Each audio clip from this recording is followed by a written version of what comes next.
কালী গিয়া মাগো বলে দিল গায় নারায়ণ ভক্তি জগৎ গৌরী রায় চরণ বাজিয়ে জামা গুয়ালির গান সংসারের মধ্যে মাগো গুরু বড় ধন ধ্যান শ্রেণী মাগোর অমূল্য রতন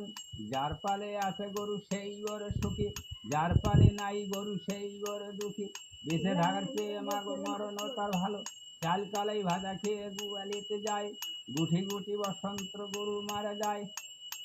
পান খাইয়ে দেবা নারী গুয়ালিতে যায় রক্তশিলা ঝিমা রোগে সে হদেনু যায় ভিজা চুলে ভিজা খাবরে গুয়ালিতে যায় হাফিনা জরিনা রোগে গরু জোরে নাই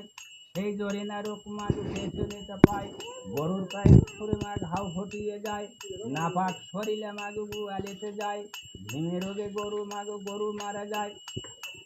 গোবর ফালাইতে মাগো করে ঘিরে ঘিনি তারপরের গুধেনি মা থাকে আর এই দিন গোবর ফালাইতে মাগো ঝেড়ে বাজে চুল তারপরের গুধেনি মা করে দুলমূল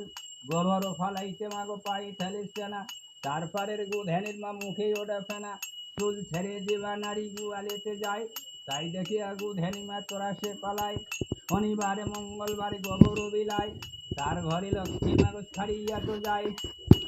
হনুমানের কথা নয় মা বর্তমানে আছে মামা ভাগনা গুরু মাগো যার বাপালে আছে মামা ভাগনা গুরু যারা বেচা কিনা করে 6 মাসের মধ্যে মাগো ফকির করেন তারে এই চার কথা মাগো দিলাম সমাপন চারি জাত নারী কথা শোনেন দিয়ামান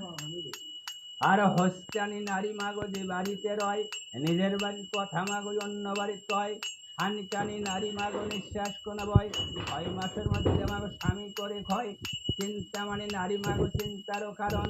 আমি ভক্ত এর কায় থাকে সর্বক্ষণ ভাত আদে দেবা নারী স্বামীর আগে খায় ভরণ করসের পানি তোরা সে শুকায় সকালবেলা সরাসরি সন্ধ্যাকালে বাতি এই ঘরে হয় মাগো লক্ষ্মীর অবসতি